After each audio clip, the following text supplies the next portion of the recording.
Yurdumyzyň Döwlet Medeniyet Merkezining mukamlar köşgünde Russiýa Federasiýasynyň Xortretskiwa atly aýdymsal toporunyň çykyşy boldy. Konsertda ýaňylaryň çykyşlary çäre gatnaşyjlarda ýakymly duýgular döretdi.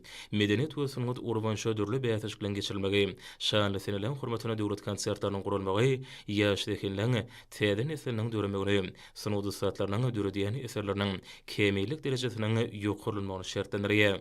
Yurdumyzyň dörli künjeklerini ähli zerur şertleri özüne jemleýän medeniyet merkezleriniň, ýürüýte sunugat mekdepleriniň, konsert meýdançalarynyň döredilmegi milli sunugatyň ösüşine täze derejesine çykmagyny ähmiýetlidir.